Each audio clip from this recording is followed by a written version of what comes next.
What's up? And we're live.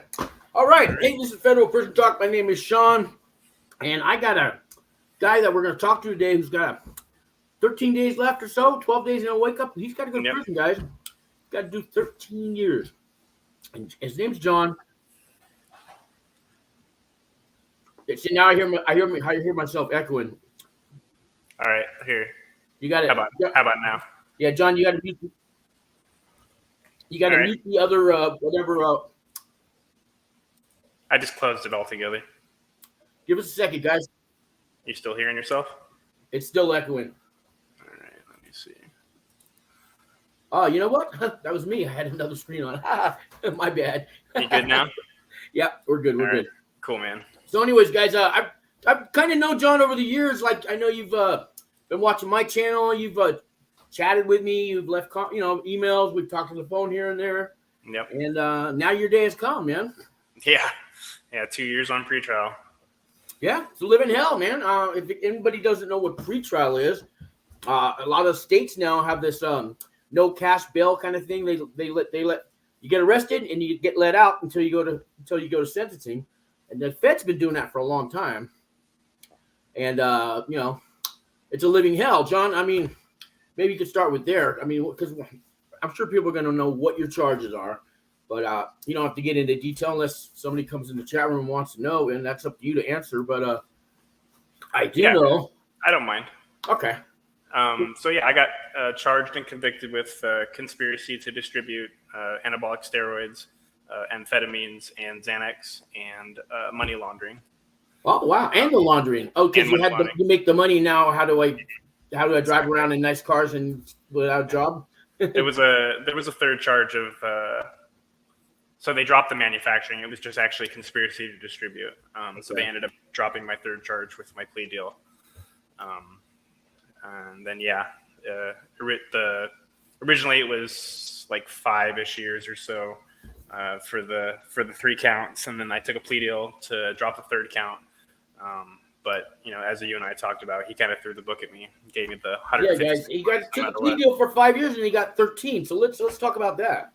I mean, I know the judges can go either way, and usually, the judge might take a year or two off, but they can go high as they want. And in your case, it sounds like the judge did that to you, man. Yeah. So I took my plea deal about a year and a half into pretrial.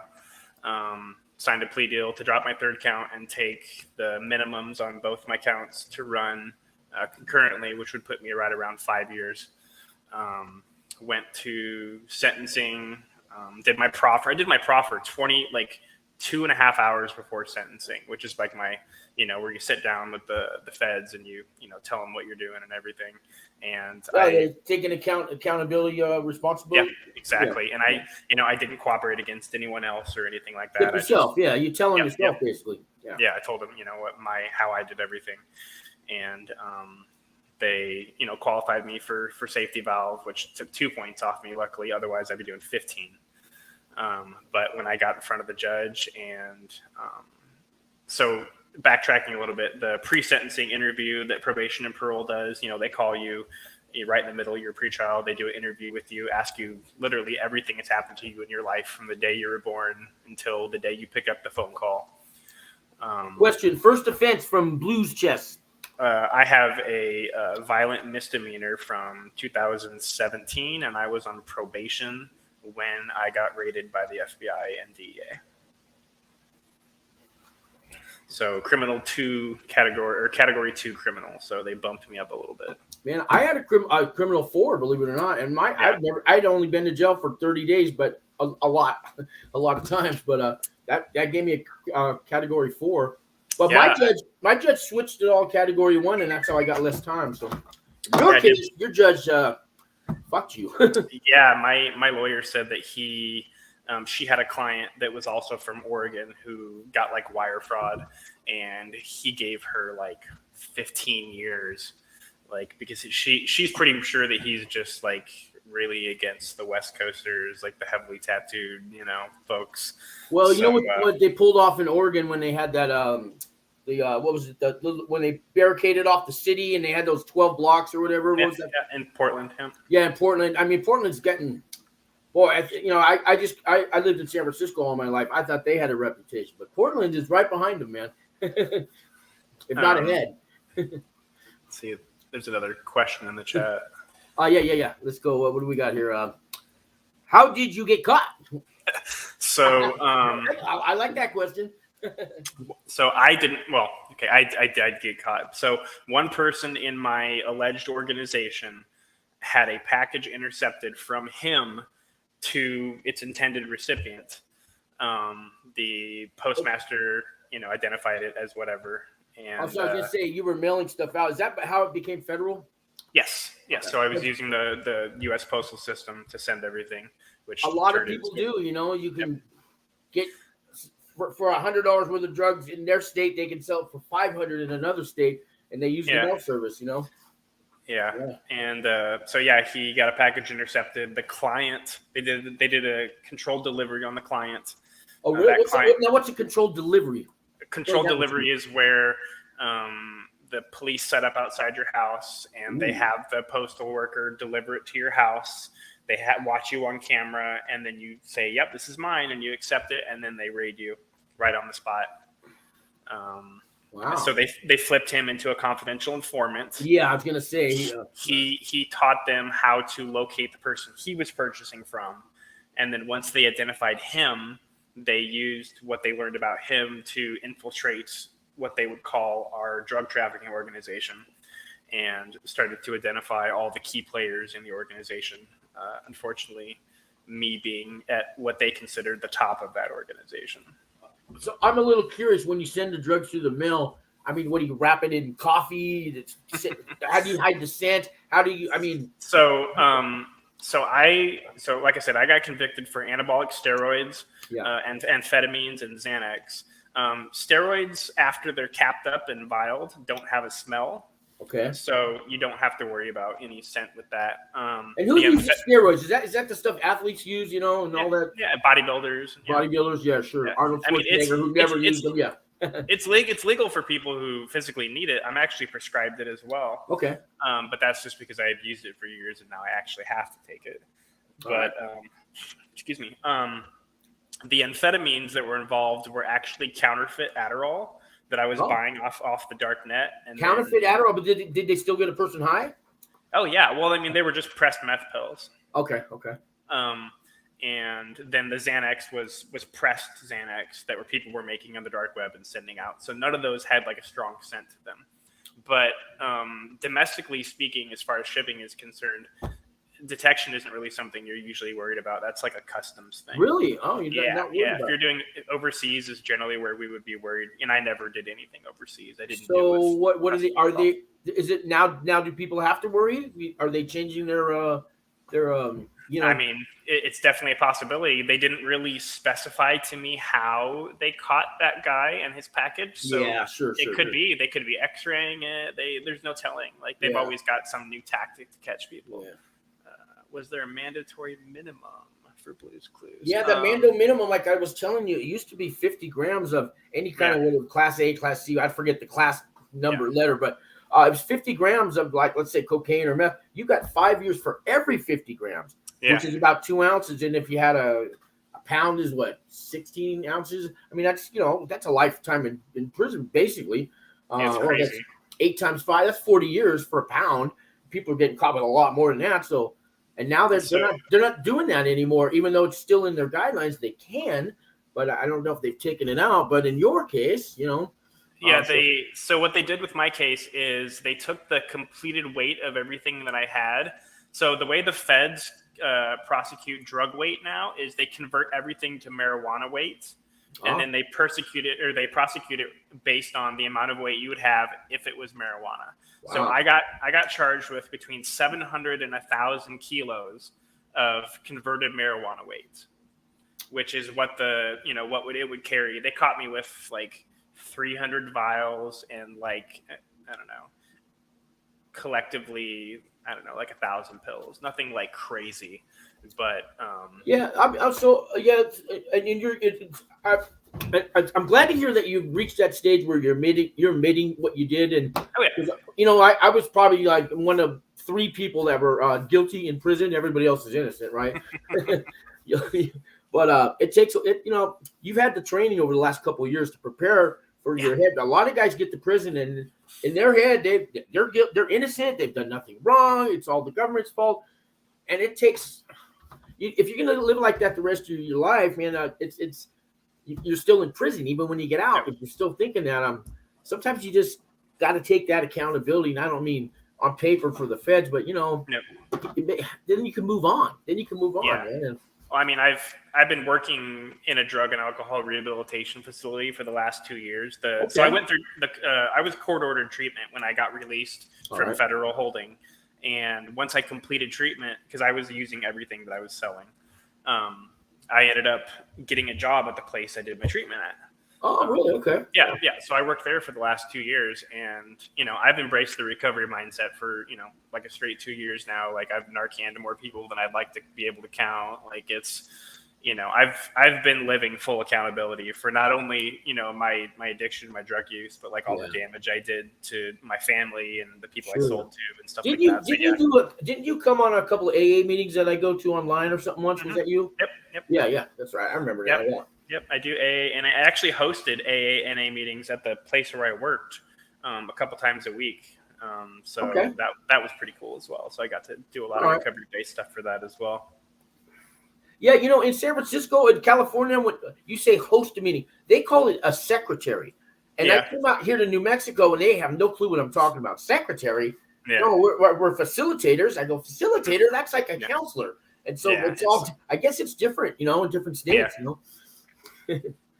Yeah. So you guys host it. Okay. Yeah, I mean, I was at the, you know, I was working the night shift at the facility. So about 6 or 7 o'clock, I would go into what we have like a day room at the facility. Right. And I would hook up the laptop to the TV, and we would sign into like an online meeting, and you know what I mean? We would introduce ourselves and stuff like that. Like, so I basically facilitated the folks at our facility being able to attend a meeting online.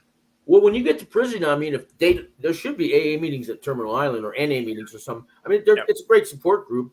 They didn't have any at my prison, so I started some, and they were fine with helping me out doing that. But you know, that's cool. This takes 2 people in a book, really, right? Yeah.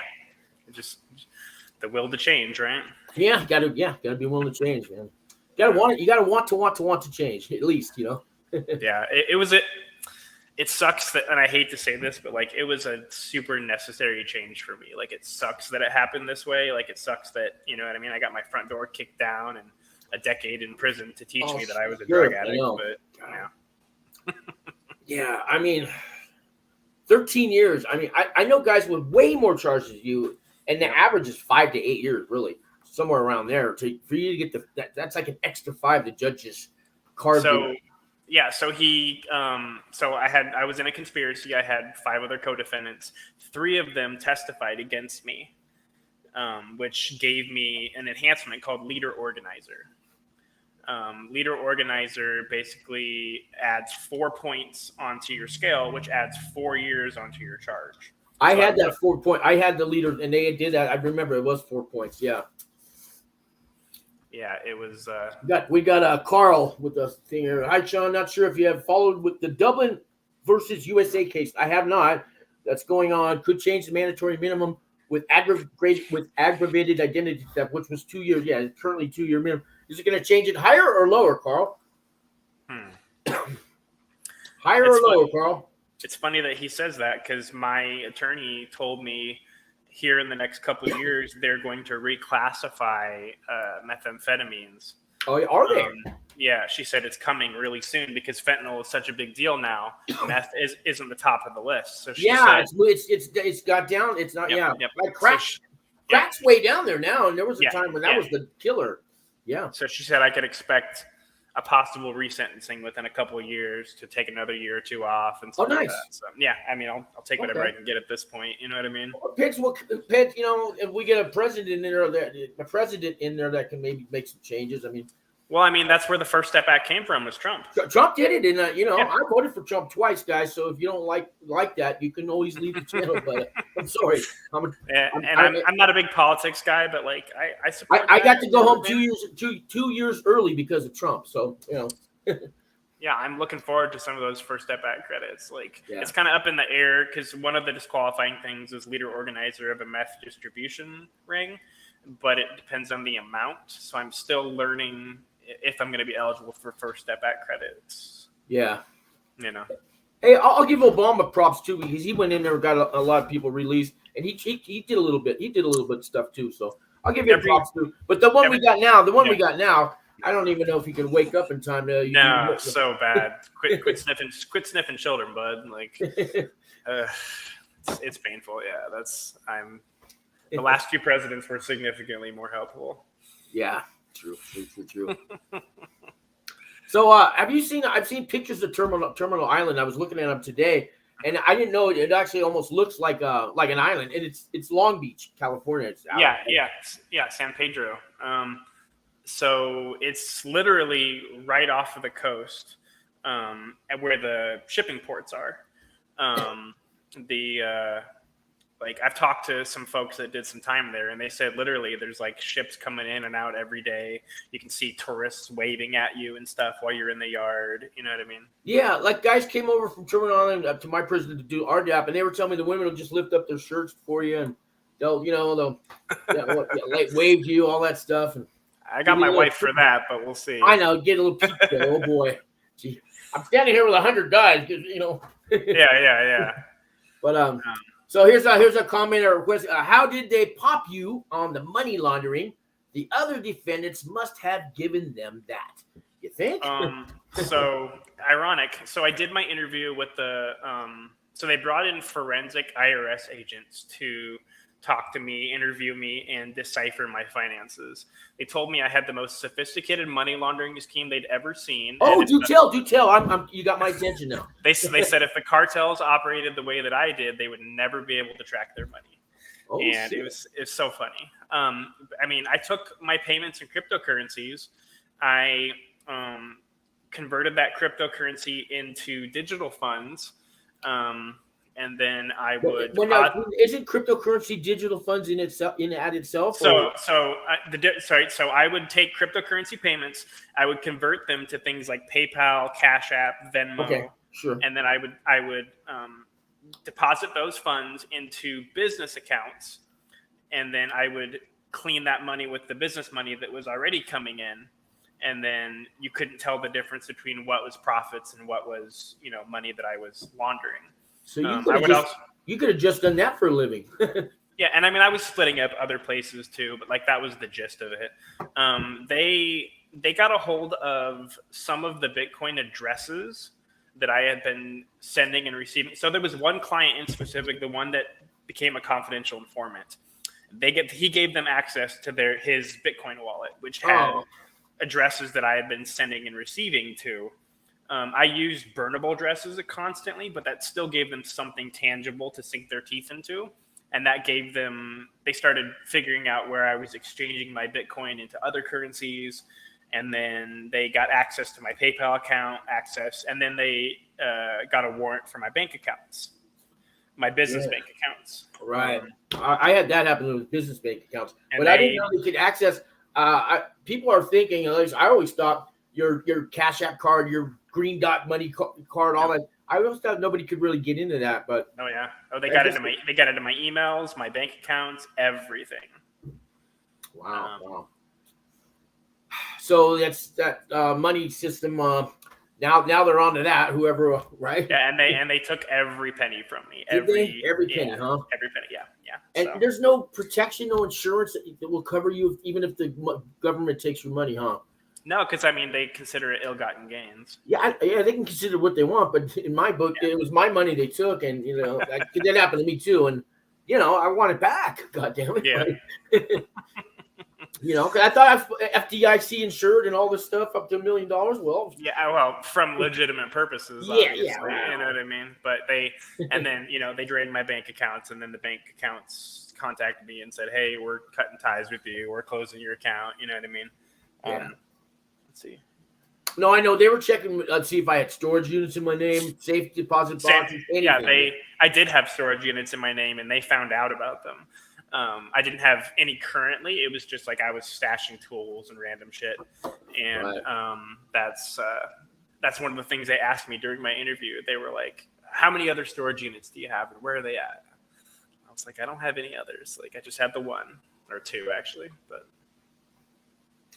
I tried to get a friend of mine or a couple people to pay for a storage for 5 years for me and to keep it in their name, but nobody would do it for me. And then I didn't think I could really trust them anyways, but because once it's in their name, and because I was going to go off to prison, I was little money I had wasn't much, 20 grand. I was going to hide it in a storage unit so when I got out I could have it. But I just couldn't. I couldn't trust anybody. You can't. I mean. Well, I had given a friend $10,000 to hold who owned a restaurant and a house, and I thought it was going to be safe with him. He went and gambled it away. He calls me up and says, "Hey, me and my wife went and gambled. Thanks for that money." I said, "What do you mean?" He just turned on just like that. He goes, "I know where you got the money. And we had fun with it. You stupid fuck." That's what he told me. So it's a guy I know for 30 years. Wow. That's what happens sometimes, Better just not to have those people in your life anymore. Hey, he was dirtier than me, but I trusted him. That's what you get, man. Yeah. Excuse me.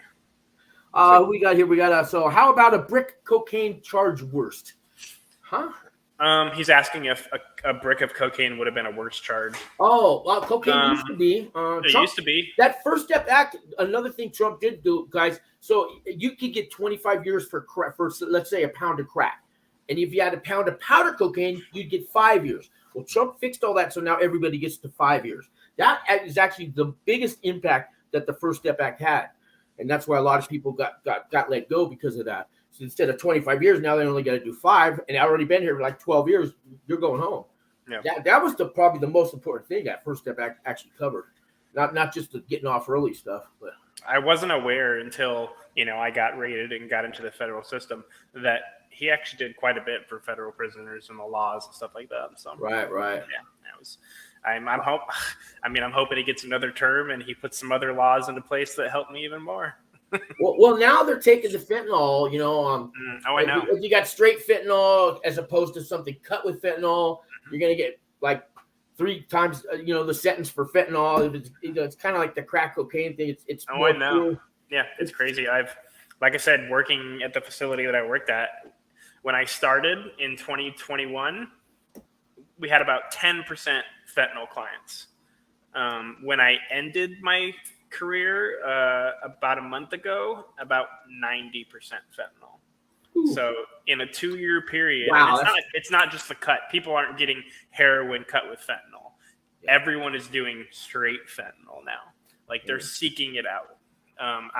Near the end of my addiction, I was doing fentanyl for a couple weeks. I'm primarily an opiate user in my addiction. Okay. I did amphetamines and benzos and stuff too, but like my drugs of choice were opiates. And, well, I've been in Albuquerque now 1.5 years, and they've got a big problem with fentanyl, but it's called blues. They're little blue pills. Yeah, I know. They're little blues. Yeah, and they smoke them. I don't know if they pay $2 or $3, and the people, a lot of women are hooked on it, and they're out there selling their bodies, and they can't go an hour without one. They get sick in an hour. I know all about it. You know all about it. I don't know how bad it is everywhere else, but Albuquerque is. It's terrible here. I see them walking around. I drive through there sometimes on my way to work, and it doesn't matter what time of the day. It's just like zombies forever, and they're they're doing all this. They're yelling and screaming, and I've never seen anything like that. I remember when there was crackheads creeping around the streets, but nothing like this, man. Yeah, it's an absolute mess. I don't know. I've never seen anything like this. I mean, it's just.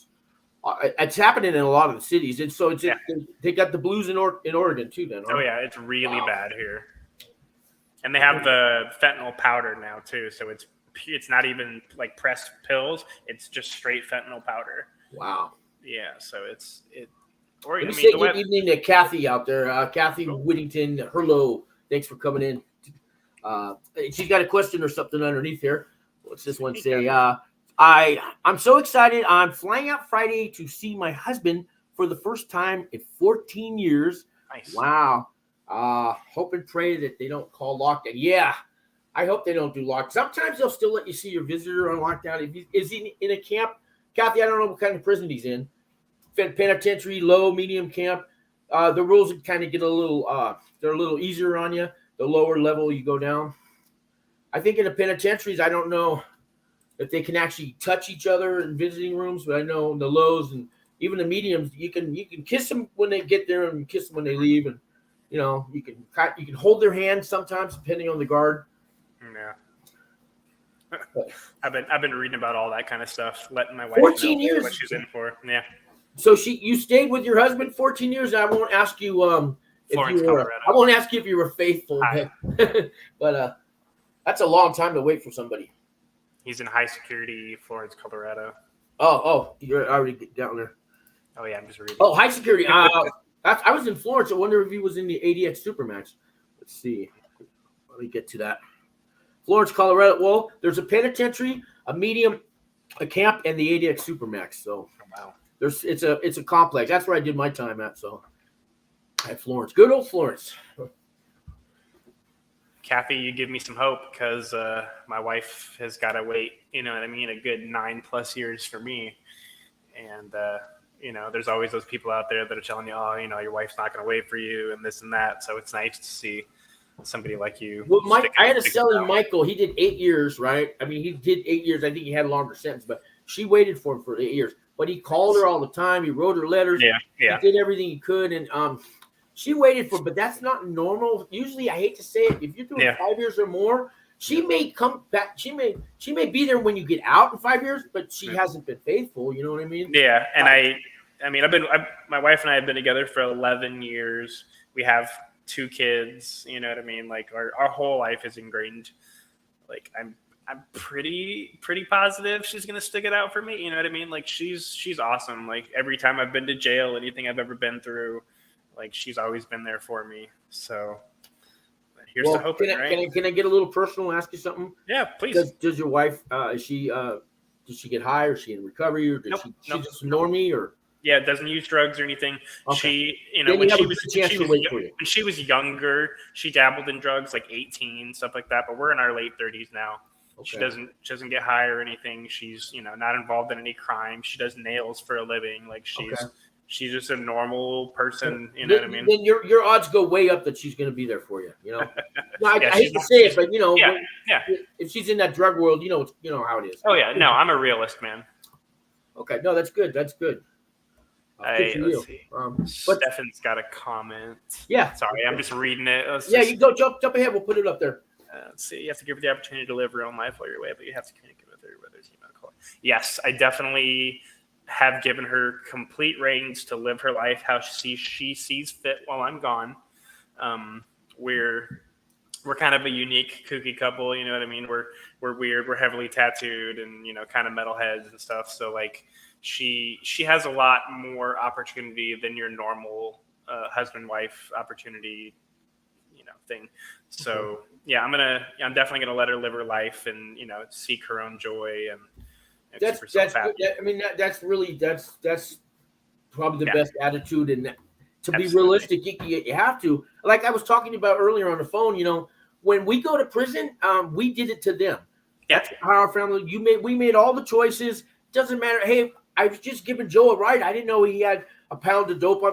You gave Joe a ride, so you made the decision. You hung out. You know who Joe is. You did that to me. You went and hung out with Joe, knowing what he's like. So you can't put it on Joe. You can't put it on the cop that arrested you or the wrong place at the wrong time. We did do it to them, Yeah. You have to be accountable for what you did and what you caused to other people. You know what I mean? Like at least for me, that's how I run my program. Like I'm accountable for what I did. I'm accountable for all the damage I did to who I did.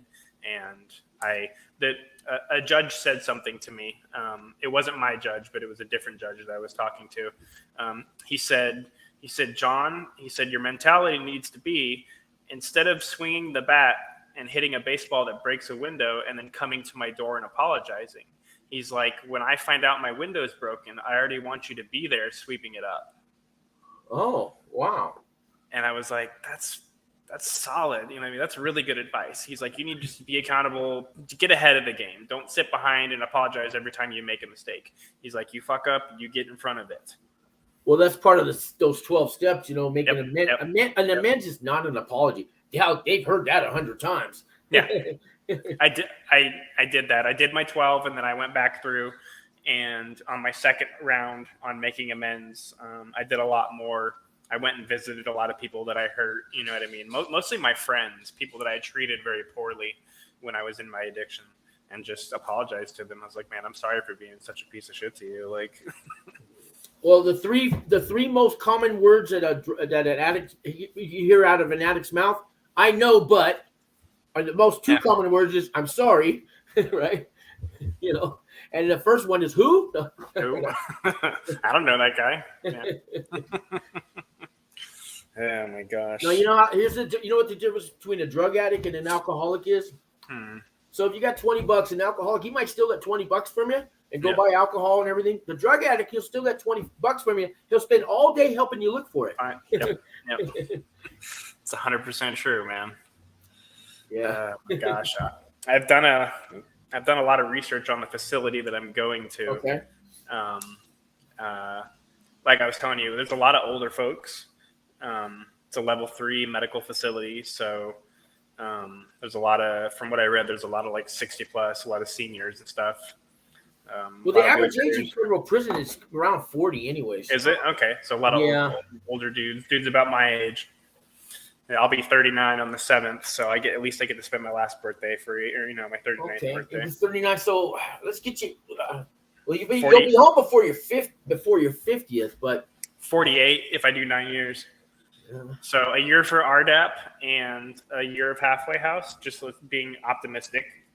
Yeah. Excuse me, would have me out in 9 years. Yeah, a 13 years or getting a year in halfway house is pretty common when you have a long sentence like that. Even if you have a lazy case manager, because it's got a lot of it has to do with the paperwork the case manager is willing to put in for you. So I hear. Yeah, and you just treat them. A lot of they're all about their retirement. Most of the staff you'll kind of get to know their personal life when you have a job and you're working around staff. Mm-hmm. They talk about their pension, how much money they make. Putting their kid through college, the house they're going to buy, and their retirement, and that's really all they talk about. Yeah, so it's just a job for them. Great job working for the government, and that's all they really care about. And when you come to them with your problems, you're just, they're just, if they're overworked, they're overworked. What their version of overworked is in our version of overworked is two different things. But yeah, definitely. Yeah, but if you just treat them. Don't kiss their ass, but don't be what's the word I want to say when people expect things, what's that word? Entitled. Don't feel the entitlement thing does not work. You have nothing coming, okay? Yeah. And just know that when you get there. But if you just treat them man to man, just man to man, not inmate to staff, just man to man. Just treat them like that. You know what I mean? No BS, nothing. No, don't try to manipulate them. They know all that stuff. Yeah, they're don't be extra nice. None of that. That's not going to work either. That'll actually go against you. Yeah, because they're looking for that. Yeah, yeah. I'm definitely not looking to manipulate anybody. I just want to get through my time, and I definitely want to pursue some further education while I'm inside too. You know what I mean? Well, they do have a lot of programs. A lot of it's taught by other inmates. Is it? I learned. How to flip houses from a guy that was in there for elite, for real estate fraud. But a lot of guys will teach you a lot of people in there have degrees. They're smart. They just they went the wrong way, but they still know how to teach the right subject, and you can learn a lot from those inmates because they run they have these. It's called ACE, Adult Continuing Education classes, and they usually have them in the evenings. And even our camp maybe had 6 classes going at any given time after chow time. So you had 6 from 7 to 8, from 8 to 9, whatever it was. And there was 12 different classes you could take. And a lot of guys would just teach them what they knew. Real estate, financial investment, banking, Spanish. One guy was teaching Russian. I took that class. I like that class, learning how to speak Russian. I want to learn Spanish so bad. Because the company that I worked for, they've already confirmed with me they're going to rehire me when I get out. Oh, nice. Really? Yeah. Yep. They're going to be around then? Yeah. Oh, yeah. It's been around since like 73. Okay. So Wow. they're around for the long haul. Knowing Spanish and getting back out to that job will earn me like an extra $2 or $3 an hour. I mean, obviously, minimum wage is going to be stupid by the time I get out. Yeah. But it's already way too high here. It's like $15 an hour. It's 18 in San Francisco. It's 13 here in Albuquerque. Oof. Going up. That makes everything else go up, but Yeah, it is what it is. Like it is what I it can is do about that. Yeah, but the federal minimum wage I think is only $7.25 or $8.25. In states like Alabama and Nebraska and all that, that's what they're getting. $7.25 an hour still today, and everything else has went up around them, so it's getting tough to live in some of these states. That's where my sentencing was in Nebraska. Oh yeah. So Nebraska's so like, that's one of those states I was saying earlier. They'll probably be the last state to make marijuana legal. Yeah. Unless they put it on the ballot and let the people decide. Yep, that takes a certain amount of voting signatures and a lot of work to get that done, but it could happen. But the government of the Nebraska state government is totally against anything legalizing of any type of drug. I understand, right? Oh yeah, as far as I know, yeah. They sorry, I'm checking my blood sugar really quick. I know a lot of people go from Nebraska to Colorado because it's legal in Colorado and buy the marijuana there, and then they get caught taking it back because they Nebraska and Colorado kind of touch at one point, don't they? Mm-hmm. Went in there, yeah. Nebraska was like I went to Omaha, Nebraska, which is where the federal courthouse was. It was like a ghost town, dude. Really? There was just not a lot going on there. Like the streets were quiet at night. Like, I mean, I'm from Eugene, Oregon. So like when I walk the streets, there's just people everywhere 24 hours a day. And like, it was not that way in Omaha. No. Wow. Yeah. Even Omaha. Wow. Yeah. Huh. I lived in Coos Bay, Oregon for a couple of years when I was a kid. So you know about that? You've heard of that place? Oh yeah. I know where Coos Bay is. Yeah. I know the forest meets the beach. Yeah, exactly. I never Good weather. seen that before. It can be cold, but yeah. Yeah. So what do you got here from Steph? How do you say this? Stephen. Absolutely do not be entitled. Also do not be overly bothersome. I had a bunkie who went and asked the counselor for a new bunk multiple times a day. Got to the point where the counselor told my bunkie, and I guess this is underneath here, that she was stuck on the top bunk as long as that counselor had the responsibility to move him in. You're absolutely right. Yep. Don't be annoying. Yeah, absolutely right. And don't overly bothersome. Yeah. Yeah. And I'm pretty self-sufficient. You know what I mean? All I need is food and insulin. Like I said, I'm a diabetic. So food, insulin, and exercise are pretty much all I need. Right. I definitely understand, you know what I mean, social nuances, not being bothersome or annoying to staff members. I don't really want to stand out to any staff members as, somebody who is needy or anything like that or complaining. Like I'm not that type of person to begin with. Like I'm not like super complainy or whiny or anything. So, but there are some good staff members. I imagine if you work hard for them, like I worked in the food service over at the ADX Supermax in their kitchen, but the staff over there, the first thing I noticed was they treated us just like regular people. I mean, they really did it. I thought maybe they're going out of the way. What's going on here? What's the catch? My second day there, I went into the office and I asked them all. They told me to come in the office for to sign out for some tools or something. And I said, "Well, I'm here, guys. Can I ask you why you treat everybody like people?" And they all started laughing. They said, this is our job. We come here every day. Do you think we want to be your guard?" He told us that we were campers, so we're the low level. He said, "Yeah, we don't. Obviously, we're not going to treat the inmates here at the Supermax like we treat you, but we don't work with them." They said, "We work with you guys every day, and as long as you guys are willing to get along with us, we don't have a problem. It's just like working in any other restaurant that I've worked in. It was a trip.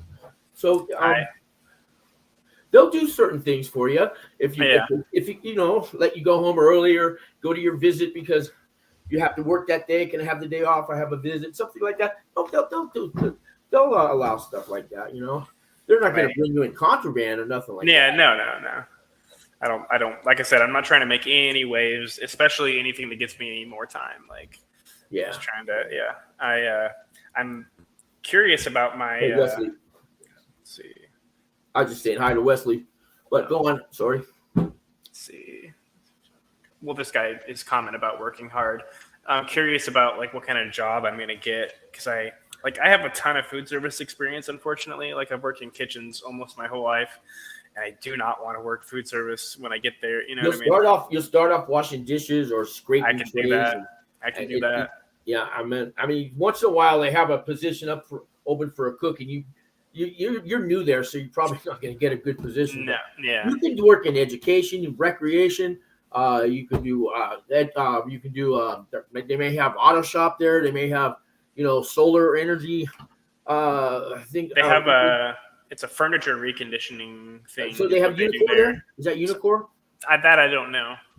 They have that in the one in Sheridan has Unicore, and you can make up to $300 a month. And for somebody that has no money that goes to prison, that's huge. That's huge. I mean, I've seen guys come out of there with $10,000 saved up that they made from the prison money. They did 10 years. Yeah. But there's all kinds of jobs there. I mean, you could just be a bathroom orderly and have an hour a day job if you want. Yeah. There's ways to get out of working. And if you have medical conditions, I would imagine there's not a lot of people working at Terminal Island because a lot of them have medical conditions. Yeah. So there's probably a need for jobs, though. Like people who have to work in the food service, you got to feed the inmates. So if you're healthy enough, I'm sure they're going to, they may stick you in the. They may stick you into the food service, but when you first get to prison, you can go around and ask for jobs. You can go to a commissary. Hey, are you guys hiring? You go to education. You guys have any openings? And you talk to the staff member who runs that. He'll sign a piece of paper for you, and they'll get you on there. So you can go look for your job. But if you don't say anything at all, the counselor's just going to assign you a job. Here, you're doing garbage recycle here, and he gives you a paper, and you got to show up.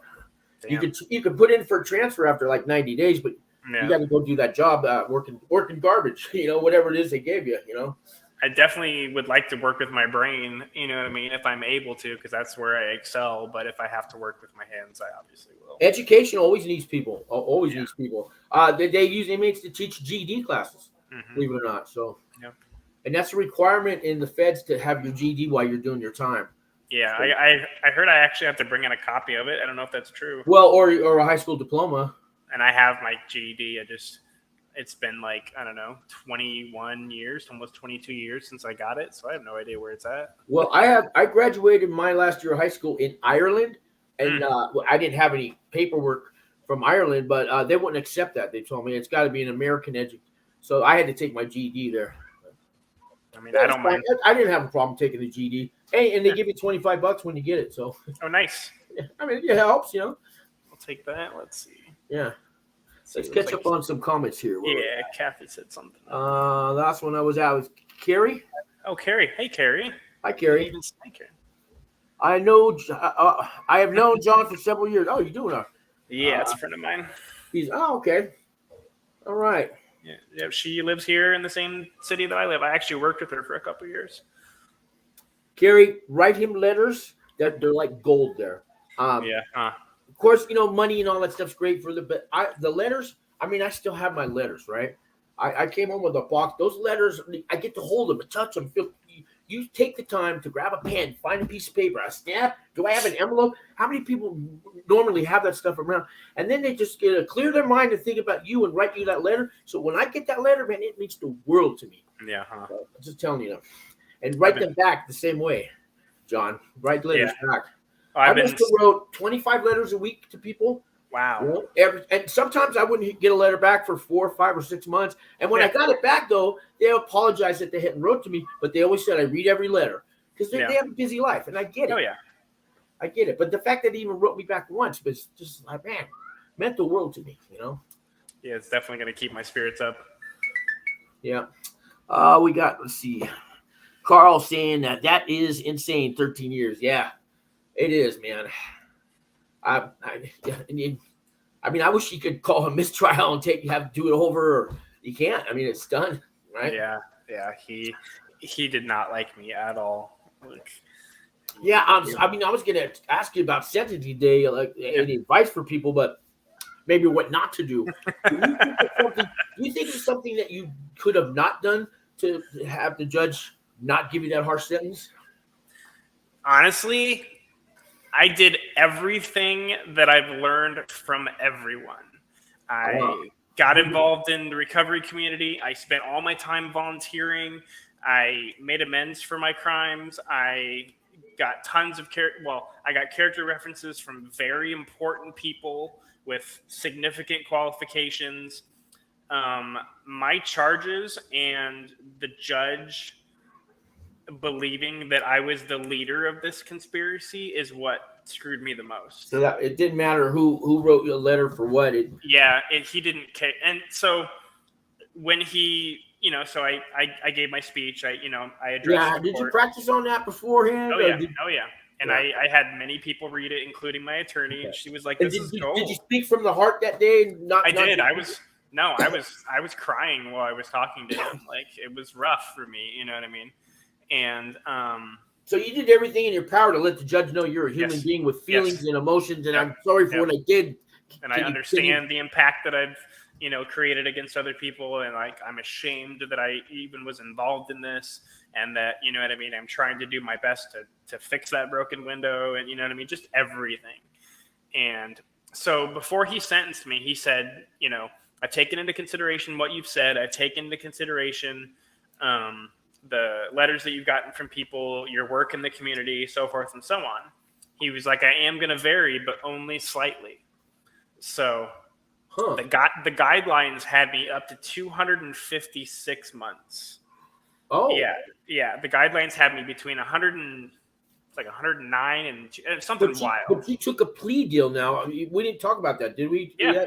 So I took that meant nothing, I guess, to the judge? No, he completely ignored it. So the judge is not required to uphold a plea deal. All the plea deal does is prevent me from going to trial and saying, yes, I'm guilty. He could give me a year or 30 years. It's totally up to him. I've always known that, but they don't normally go up that high, although I did see, I'll tell you about it in a minute. But probation and parole actually recommended 109 months for me. And he gave me, 40 some odd months more than probation and parole recommended because of that leader organizer charge. Had I not got leader organizer, I would have got the recommended 109 months. So this judge already has made up about you before you even.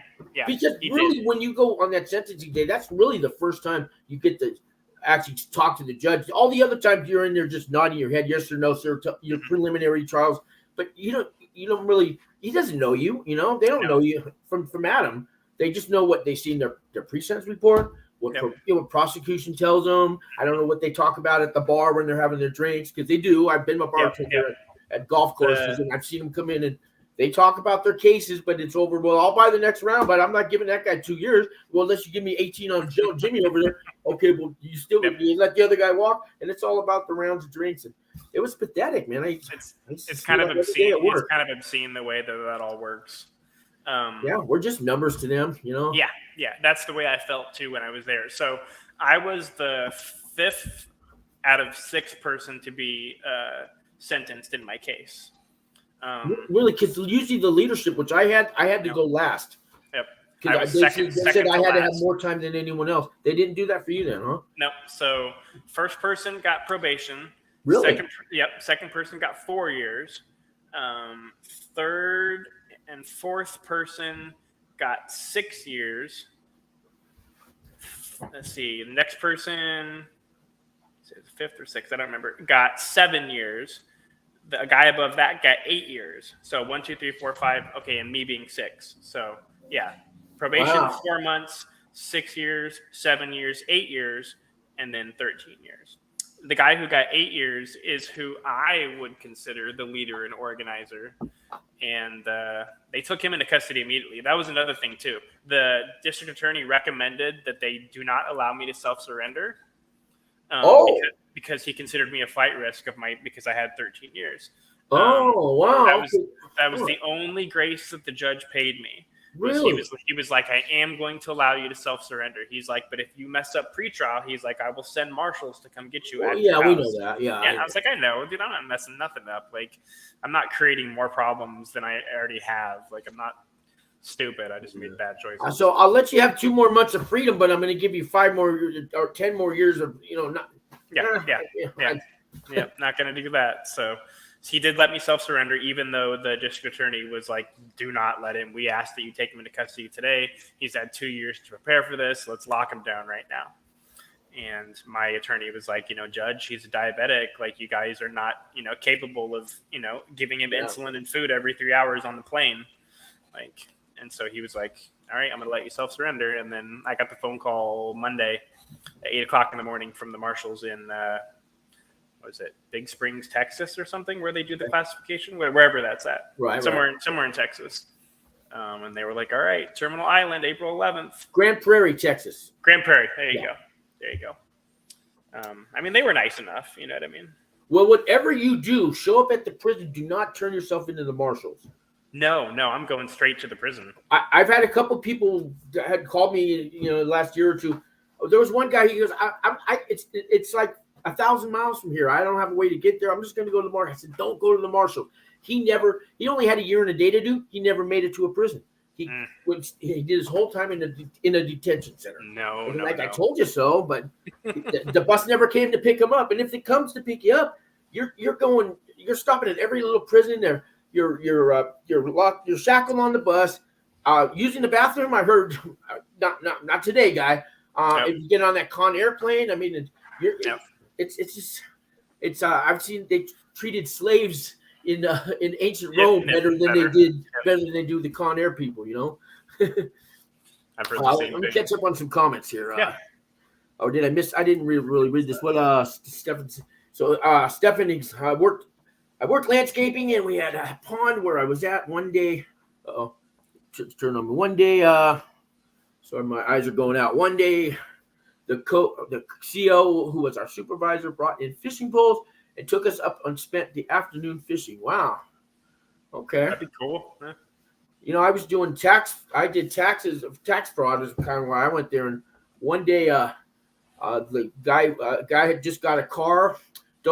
Somebody died and left him a car, and he was mad because now he has to pay the taxes on him. I told him I have a certain form you can fill out, and if I do it for you, you can buy us beers up here. No, it's a movie. Never mind. Shawshank Redemption. No. I had a guard ask me about taxes once. I couldn't help him, but no. It reminded me of Shawshank Redemption. Let me see where I'm at. There's probably another comment. Yeah. My screen's kind of smaller, and I gotta blow it up there. You're fine. We got is it coming on there yet? Yep. Okay. Oh, my husband won't tell me nothing about Florence. He says it's because he doesn't want me to stress. So I have to educate myself on watch videos. But he did tell me about the last one he in. Okay, he's probably in the penitentiary then. The medium's not so bad. I mean, it can be, but he's probably in the penitentiary at Florence. That's my guess. If he's at the camp in Florence, it'd be a different kind of place to do your time. Like you're going to a low facility. We didn't even tell anybody that. Terminal Island is a low facility, guys. Yep, low security facility. Do you know the size of the population there? How many inmates they have? About 1,000.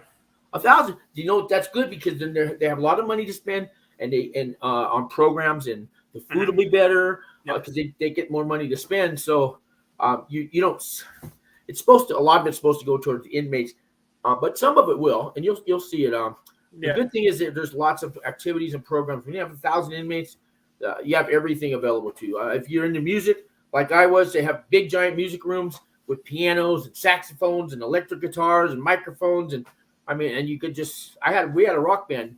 There's a few bands in prison, so there's lots of opportunities like that. The hobby shop or their arts and crafts rooms are going to be really big when you have 1,000 inmates. So there's going to be plenty of pastime stuff. You'll probably have a huge gymnasium with treadmills, just workout equipment. Nice. All kinds of stuff. You'll have. I'm looking forward to the gym. Yeah. Yeah. Let me see where here I'm at. Carrie says, will I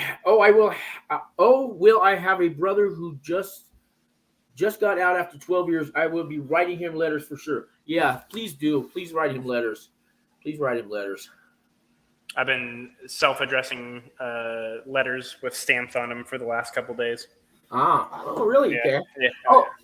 Yeah, we should talk. We'll get to. I want to give you a checklist of things to bring with you and have prepared and stuff like that. We'll get to that in a minute, so you know what.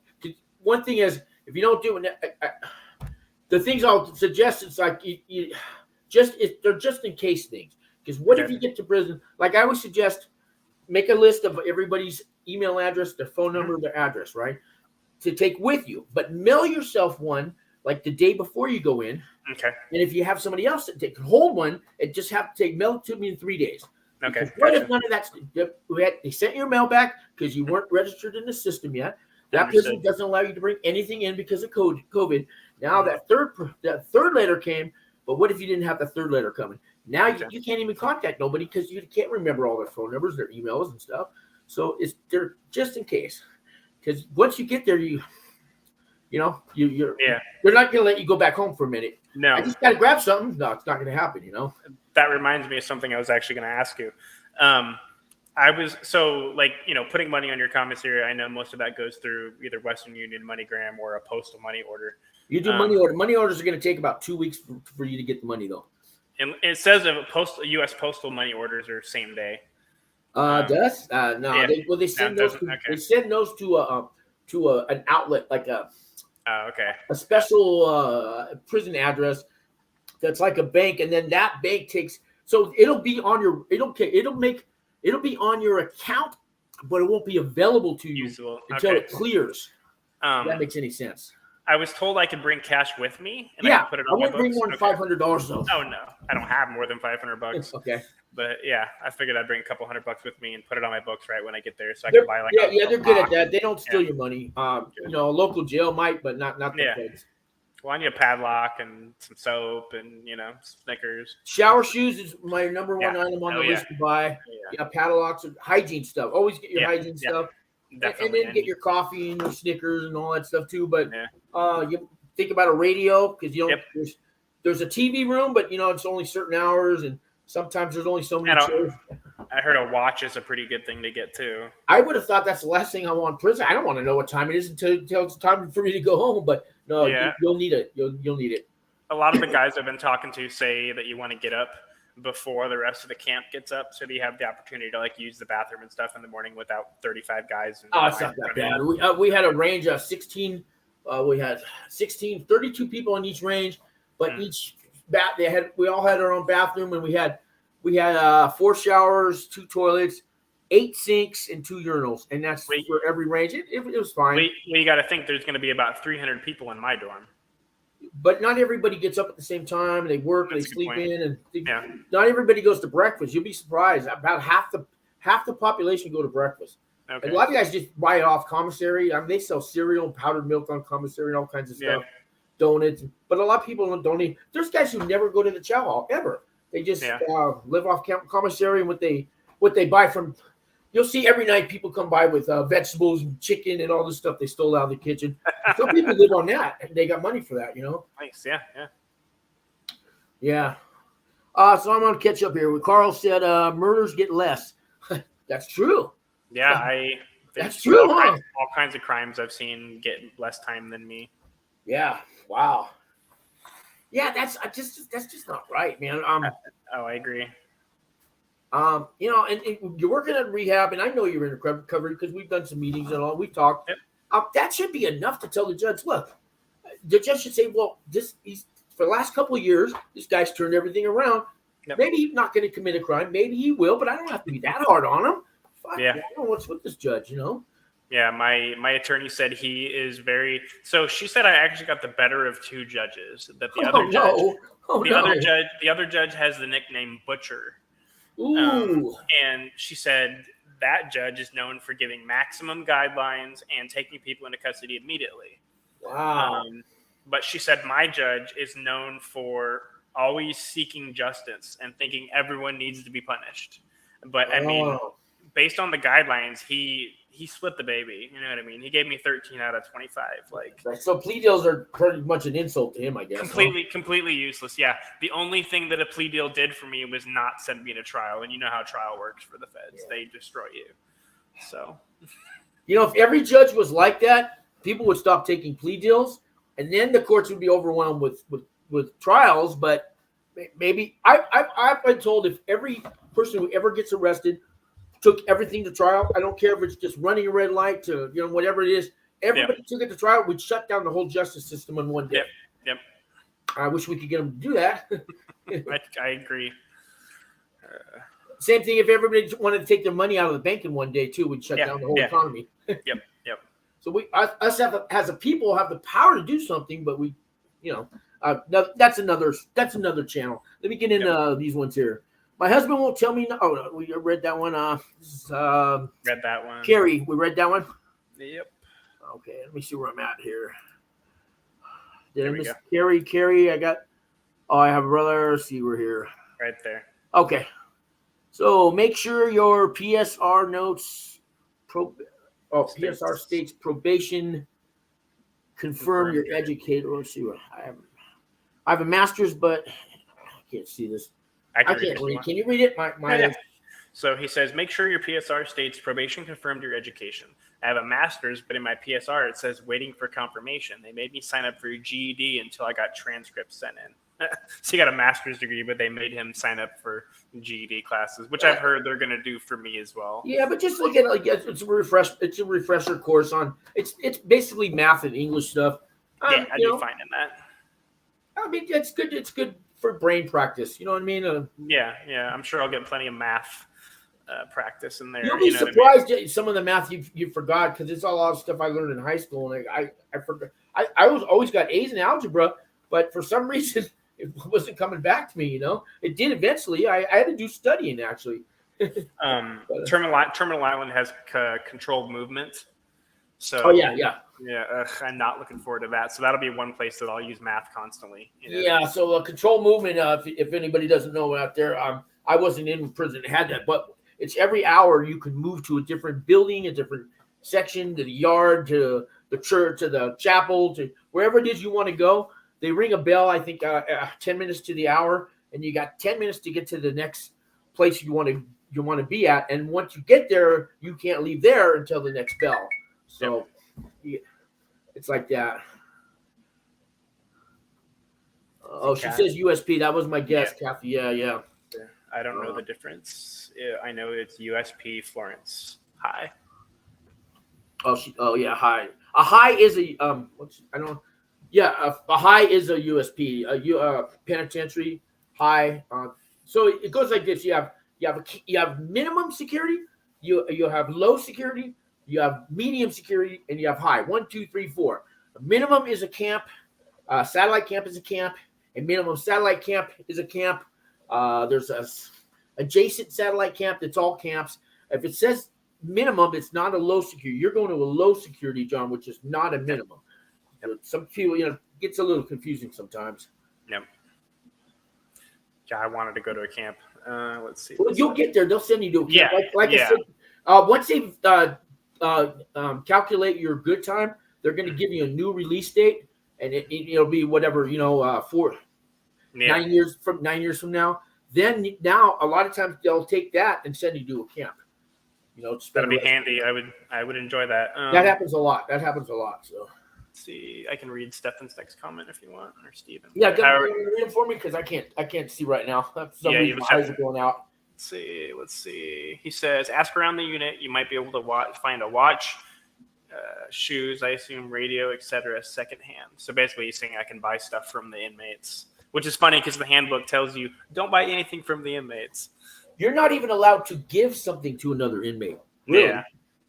Technically, a lot of guys are making burritos together. They all put it on the food. But if the guard wanted to be an asshole, they can buy right. He can put you in the shoe for that if they want it. That's ridiculous. They don't usually enforce that stuff unless they. It's kind of like when the feds don't have nothing on you, they throw out that conspiracy card. Well, same thing there. I see on the commissary list for Terminal Island, there's like 2 different types of radios and like 4 different types of watches. I have the sport. I have the Sportsman watch, the Iron Man Sportsman watch. Somebody gave it to me when they left. But I could get it in a Happy Meal at McDonald's for for free. But that one's like $80 or something. Yeah, it's ridiculous. And they're just they're digital. I mean, they don't even. It's just black and white digital. The old school kind. Yeah. As long as it tells me the time, man. Wakes me up. That's all I care about. Yeah. So where am I here? Next one. Next one down. Okay. Yep. Let's see. My husband got 25 years for 4 grams and a firearm. Oh shit! Really? 4 grams? Wow! And a fire. Wow. There's got to be. I don't know. He must have had a huge criminal. Maybe he was on a third strike or something. Defense don't have that. I don't know, Kathy. That's 25 years, and if he's been there for 14 years or whatever, it was probably harsher sentencing back then. Yeah, I guess so. The defense have changed over the years. You're going to hear what they call inmate.com when you get in there. So the good time's now going down to 65%. But it's only going to happen to people over 55. They're closing down all the women's facilities. All women are going to go on probation now. They won't be locking any more women up. I remember that one went around for a long time. But you'll hear all these rumors. I mean, you're going to hear them almost weekly. They changed. And fortunately, everything's the same since I got out, except for the First Step Act. But you should have heard the rumors when that one was coming around. I imagine. They're closing down half the prisons. Everybody's going home. It's all going to happen Tuesday. Doesn't happen. Terre Haute, Indiana, 2 felony charges. Oh, wow. God, I'm so. Oh. Yeah, Indiana. That's another one of those states that'll throw the book at you. If you give them really? Yeah. Wow. Indiana, Idaho, Wisconsin, Iowa, Illinois. Yeah. Wyoming, Montana. Wyoming. Yep. Yeah. Weird. You know what I mean? East Coast and West Coast, totally different. But you get smack dab in the middle of the U.S. and it's just like, super conservative. Bible Belt. Is that what they? Texas. If you ever have an opportunity, if you're going to prison and they let you kind of choose, sometimes you can request a prison. Don't go to Texas. I've heard stay out of Texas, if you're a God-abiding Christian life, and you've never even smoked a cigarette in your life, you'll be okay in Texas. But no, that's not me. So I stand out a little bit, especially in Texas. Yeah. So. He was a second-time felon. Yeah, that's only second time. Yeah. I wish I was like a lawyer and I could pick up cases like this and try to get them, recharged or I mean. Yeah. I don't know if you can challenge a judge's ruling 10 years later, but some of these judges probably need to be evaluated. You know what I mean? That's one of the things that my attorney told me. She was like, the judge that sentenced you, she's like, he's going to retire in the next 4 or 5 years. And because I guess there's like a age statute for federal judges or something. Oh, yeah. And she said, he's about to hit that. So she said, after a couple of years, you can ask for your sentencing to be re-looked at and reevaluated once he retires. Really? He was like, because you'll get a new attorney. She said, I'm going to retire here in the next couple of years too.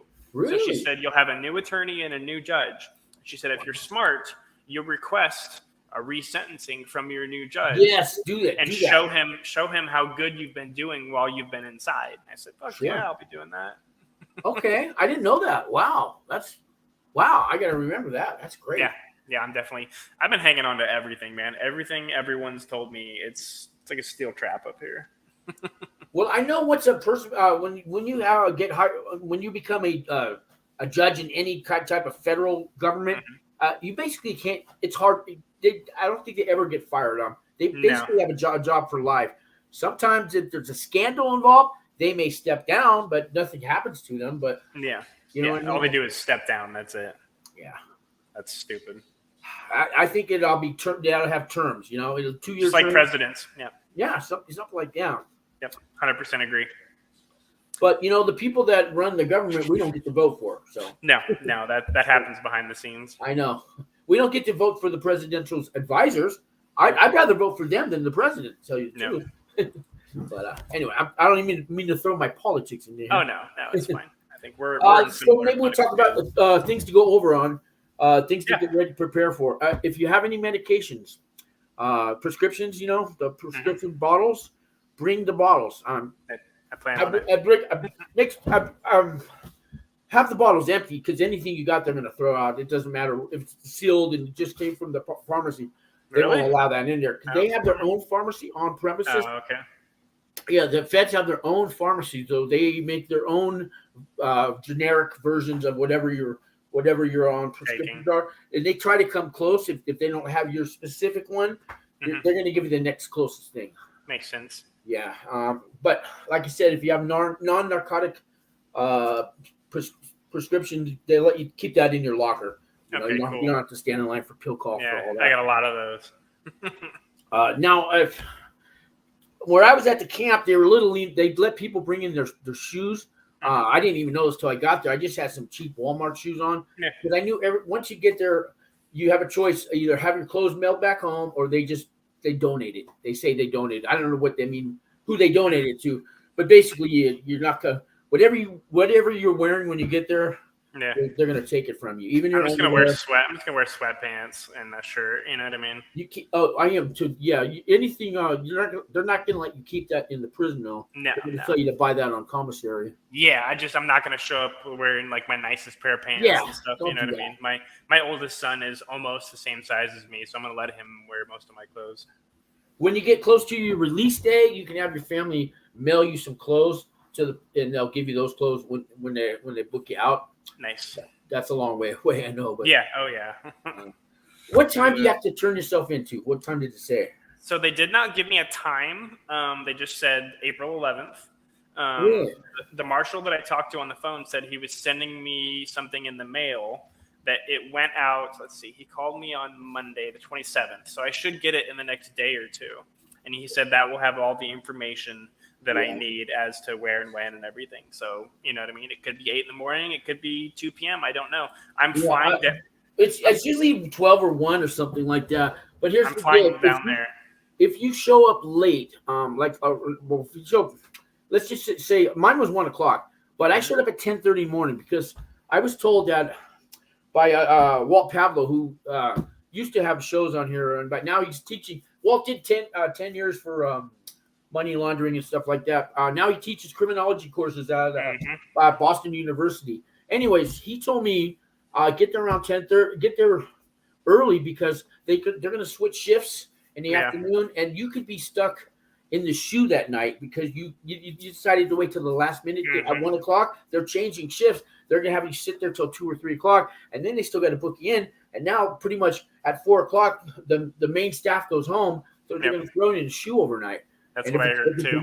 If there's a weekend coming up, you'll never get booked in. So he said they're going to let you out at 6 in the morning, anyways, when you do leave. So you get that, And so I showed up at 10:30, and I got in. It only took like an hour. And next thing you know, I'm in the camp. I'm making my bed and everything in an hour. So I definitely plan on being there early. But who wants to go? I know that's your last hours of freedom. I ain't giving up any minute. There's that attitude too. I get that. My wife and I are flying down on the 9th. We're gonna stay. I got a hotel 2 miles away from the prison, and we're just gonna spend the two nights there, get some dinner, and local entertainment and stuff. See if we can catch some shows or a movie or something, and just kind of spend that time together. And then she's gonna drop me off on the 11th in the morning. Okay. So what else to go over? You can wear a wedding band in there, and you can have that. It's got to be valued under $100. How they evaluate it, it's whoever the staff member is that's the CEO that's booking you. It's going to be up to him if he thinks it's under $100. You can have any kind of religious. I had a cross, they let me bring that in. You can bring a Bible, a Quran, a Torah. If it's paperback, soft cover, so usually you bring that in. Eyeglasses, if they're prescription, you can bring those in. Even if they're prescription sunglasses, because there is such a thing, you can bring those in. Again, valued under $100. Yep. And how they decide, that's up to the person booking you. I said maybe they'll let you wear the shoes in there. I'm not sure on a low facility. What else? I went over. I told you about writing a letter with all your contact information on it. Mm-hmm, To yourself. So pick out. I don't know if you have the money to do this because you can have magazine subscriptions and you. That's what I looked at too. Yeah, but are they picky about it? Like, no, it's just got to be soft cover, paperback. But I mean, they're not going to let you have like Maxim or something, are they? I think you can have Maxim. That's kind of borderline nowadays. They're even banning that in some jails. But that'd be cool. And they don't really any pictures that are sent to you from the outside. A lot of prisons now are they're not taking the mail at the prison. They have these I want to say third party warehouses where you're getting a scanned or a photocopy of your letters. You don't want to even get the envelope it comes in no more. They're doing that in a lot of state prisons now. Interesting. You can't have any mail because they're putting drugs and liquid LSD on it and everything else. And, But normally, any pictures that come for you, they've got to be from the neck up. There's no half. You know what I mean? No. So if your wife wants to send you a picture of her in a bikini, I wouldn't do it. They're probably not going to let you have it. You have somebody who tipped for a comment. Do you want me to read it? Yeah, go for it. Oh, I got it. Yeah, I was looking. Thank you very much, Josh. I got you. He says, "Can you elaborate more on the good time for 65% for over 55?" Yeah, I sure can. So that's called inmate.com. Rumors. Look at all these rumors surrounding me every day. Remember that? It's all talk. They've been saying that for years. It was going to go down to 65% for the women 1 year, but not the men. And then it was 55. Then they changed it to 50. You're going to hear that over and over. The day it comes true, I'm going to tell the world. I mean, I've heard it. They're going to even. I've heard it going as low as 20% good time. I mean, these are just rumors. We call it inmate.com. I really wish it was true. I really wish it was. And there are some. There's an organization called FAM. It's Families Against Mandatory Minimums. It's an organization, fam.org, and a lot of the you have an email system in there. A lot of inmates sign up for that fam.org, and they get a weekly letter from FAM, and they're pushing all kinds of they're working on trying to make this a true thing with 65%. They're working on a whole lot of other issues. There's a lot of organizations out there that do help inmates and federal inmates and stuff like that, and you'll get on a lot of their lists when you get into other inmates. If you go to the law library, a lot of the inmates that hang out there, they're going to tell you about the organizations that you can sign up for on email, and they'll send you their letters. Some of them will send you a paper weekly, a weekly reader that has no staples in it, because anything that you get mailed. So if you're going to order a magazine subscription, it's got to be prison approved, which means no staples, just only glue. So I was going to say, if you go on the Amazon, make sure there's no staples in it, because they can take the staple out and make a weapon out of it. So but I wish that was true on the 65%. It could happen, but it hasn't happened yet. I got a buddy who did 14 years in feds collectively, and he was telling me, which is probably just a rumor, that a lot of his friends have been getting out with like 30 to 35% good time in the last couple of years. Which in the feds? Yeah. No. And he was like, no, they're getting out like 60-40. And I was like, that's just not They're getting compassionate release or the CARES Act. Yeah, exactly. But they're not getting just straight good time. Yeah, no, it doesn't work like that. Yeah. To get good time, it just means you don't get in trouble. You just go be an inmate. And they don't. Yeah, I know. I said the same. I was just like, yeah, that's cool, man. So, I know better. Somebody says that, I want to see your paperwork. Yeah. I got to see that in writing. Yeah. Speaking of paperwork, you're probably they're not gonna ask for it. Most lows don't really care. RDAP Dan, I talked to him a lot. They didn't care at Coleman Low, and Florida has some pretty hard criminals in there. Yeah. They didn't really care about the paperwork. Now the mediums in the penitentiaries, it's almost a requirement. If you're gonna live here, we need to see your paperwork. The lows, because there are a lot of we used to call them Chesters, but they're called Chomos. A large population in the lows, and that's the one thing that Yeah. Yeah, I don't know how I would handle that because you're not even allowed to. They're almost the victim. You're not allowed to go up to them and say, "I understand you molested a 3-year-old kid." You do that, they send you to the shoe. It's ridiculous. Yeah, you go to the shoe. Yeah. Yeah, and so they're like a protected species now. Don't get me started. But anyways, so they're not going to care about paperwork there because Yeah. if I mean, even if they wanted to look me up, actually, so the Justice Department wrote an article on me and they published it on their website, thejustice.gov. Yeah. okay, So like they can literally, you can type in my name and there's a whole article about me, my charges, my conspiracy, everything. So like it's readily available. Anyone who's got access to internet can see I got clean charges. yeah, they're in a low, they're really not going to ask for it. Yeah. I got no problem showing it though. They might want, the child molesters might want to see it just because they want you to have that on there. No, so you can be one of them. I'm just saying, I don't know how it works there. but since you have a lot of people, older people there and stuff, the older you get, the less people care about your paperwork too. Yeah, I imagine. Even in the penitentiaries, some guy that's 70 years old, he could care less who you are. Yeah. From what I hear, a lot of the older folks, you know what I mean, they're just trying to do their time. That's pretty much it. They want to do the time and they want to be comfortable while they're there. And, they've got their programs. They've got their daily schedule they live by. And they just leave me alone. Let me do my time. They don't care. I'm definitely looking forward to staying busy, working out, Yeah. Eating. Workout. I was trying to think of what else you can prepare for when you go in there. Somebody told me to take scans of my ID, my birth certificate, and my social security card because I bring the real ones there. Bring the real ones there. Really? Because they don't lose that.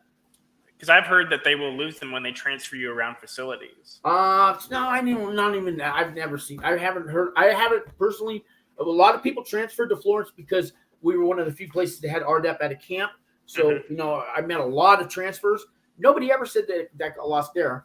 And we had 400 inmates that usually at one time. So I've never heard that happen to anybody I met. Doesn't mean it doesn't happen. Is that something you brought with you?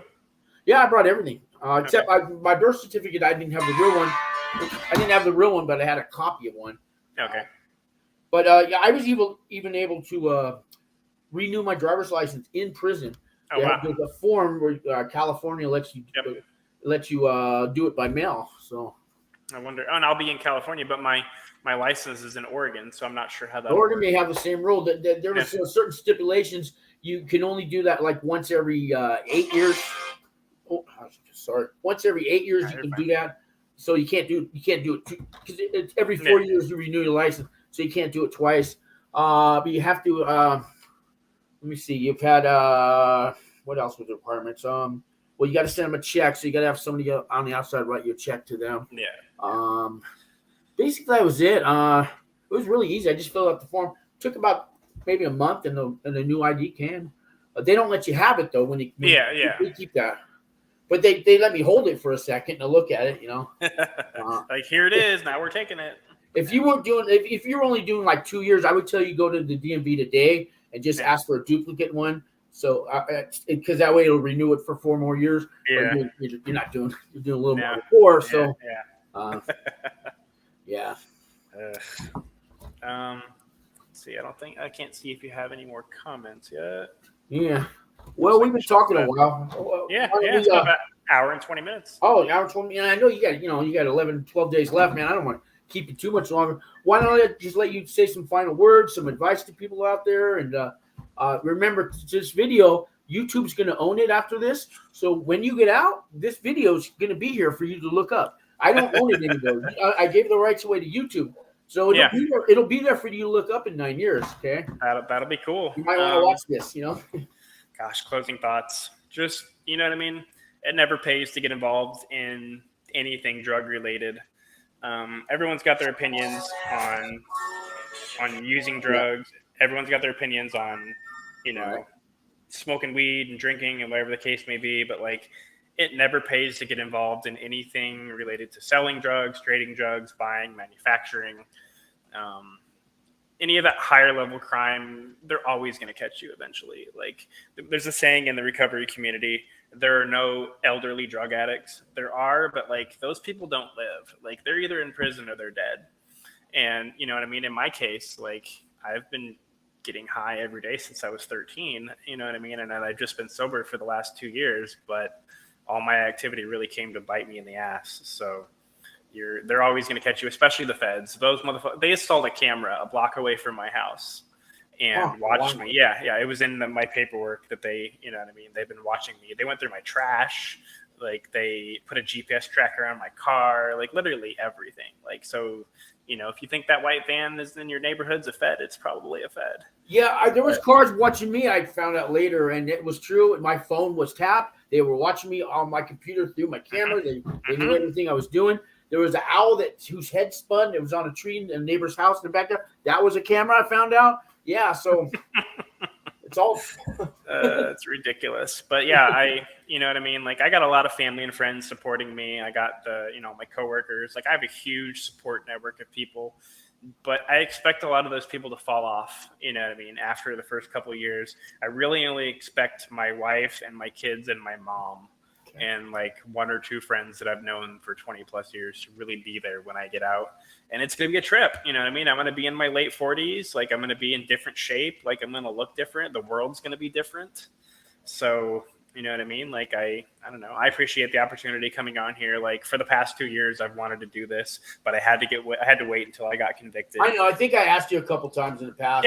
Yeah. I was like, I want to wait till I get convicted, so I'm not, shooting myself in the foot for anything I haven't been convicted with. But it's done. It's said and done now. So, but no, man, I appreciate you, allowing me on your show and talking to me. No, I appreciate you allowing me in your life to do this. Yeah.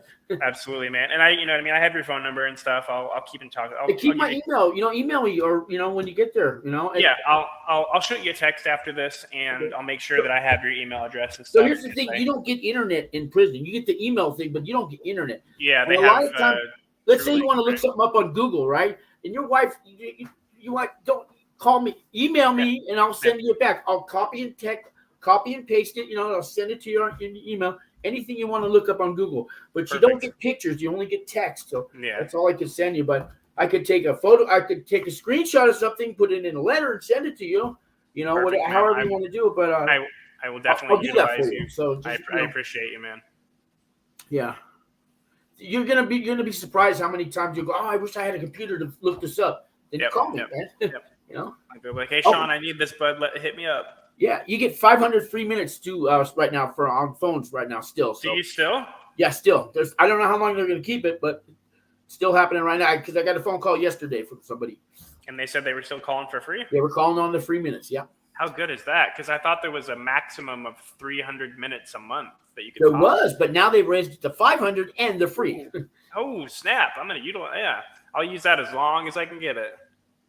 Yeah, the power the phone company Telecom, I don't know what they were called, but they gotten a lot of trouble. They were, talk about price gouging, Yeah, and I got my family set up with local phone numbers to where I'm at, so that I can call them. You know what I mean? No long distance charges or anything. I know all about that. I'm super tech savvy. So remember, I told you I'd write a letter every month, and sometimes it'd be 6 months till somebody wrote me back. So expect that too, but they will if they write you and it's been 6 months.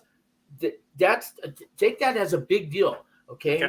And that means so if you're doing 9 years, you're gonna get 18 letters from them. That's a lot, man. You know. So you might want to just write people that you want to keep in contact with, and if you write them every month, it's gonna get to their conscience, and I'm gonna write them a letter back. That's what's gonna happen. Yeah. Or they're just gonna ignore it, maybe. Yeah. But sometimes you got to do the work because they're out here living their lives and they're not thinking about you. This is I true. hate to say.